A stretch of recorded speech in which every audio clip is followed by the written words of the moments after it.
Bismillahirrahmanirrahim. 7 sebab mengapa musibah datang bertubi-tubi. Yang pertama, karena banyaknya maksiat. Surah Yasin ayat 19 yang kita baca setiap hari. Kemalangan terjadi, musibah terjadi, malapetaka terjadi karena dosa keterlaluan kalian kepada Allah. Yang kedua, karena banyaknya orang berbuat zalim. Dengarkan surah Qasas ayat 59. Kami tidak akan menghancurkan satu daerah kecuali para penduduknya banyak berbuat zalim. Anak durhaka pada orang tua, istri yang berani kepada suaminya, perampok, pembunuhan di mana-mana. Ini mengundang bala bencana. Yang ketiga, mengundang bala bencana karena kelakuan tangan-tangan manusia. Rum 41. Telah tampak kerusakan di daratan dan lautan karena tangan-tangan jahil manusia, agar mereka merasakan akibat perbuatan mereka. Sebagian mereka merasakan akibat perbuatan mereka, agar mereka kembali kepada Allah.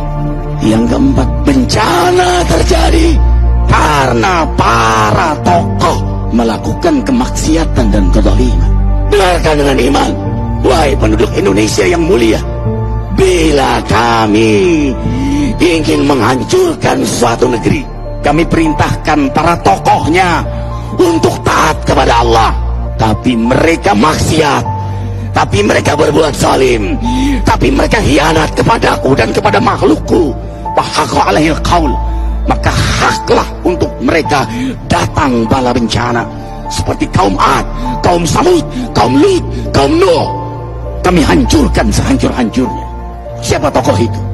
Para pemimpin kita yang sumpah Al-Quran di kepalanya, demi Allah tidak korupsi.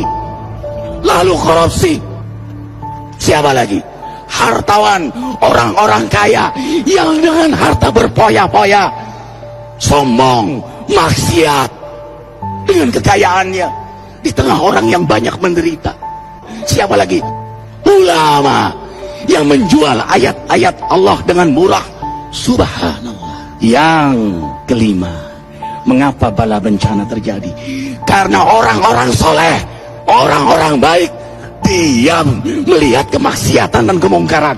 Surah Al-Anfal ayat 25. Takutlah kalian dengan musibah yang tidak hanya menimpa orang yang maksiat, orang yang berbuat zalim, tapi juga kalian orang-orang soleh. Maka masa bodoh dengan kemaksiatan bukanlah sikap seorang mukmin.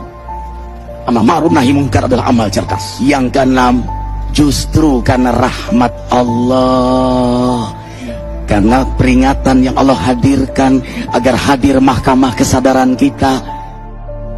Ikhwah, dengarkan dengan iman surah Al-Baqarah ayat 155, 156, 157. Kami pasti uji kalian dengan sesuatu yang buat kalian takut lapar, takut miskin, takut kematian. Tapi kabarkan berita gembira bagi hamba Allah yang sabar dari semua ujiannya, yang mereka berkata, sesungguhnya kami milik Allah dan sungguhnya kami akan kembali kepada Allah. Yang terakhir, yang ketujuh, ada yang nanya, bagaimana yang maksiat yang selamat? Tenang-tenang saja. Yang berbuat zalim malah sukses. Di mana keadilannya? Allah Maha Adil. Dengarkan surah Hud ayat 15-16. Barang siapa mencari kesenangan dunia, lalu dia menghalalkan semua cara, apa kata Allah? Kami beri, tapi di akhirat tidak mendapatkan secuil pun kenikmatan, malah nikmat di dunianya menjadi bahan bakar azab untuk dirinya. Itulah istidrat. Lalu apa sikap kita sekarang? Orang beriman menjadikan peristiwa apapun sebagai jalan untuk mendekatkan dirinya kepada Allah.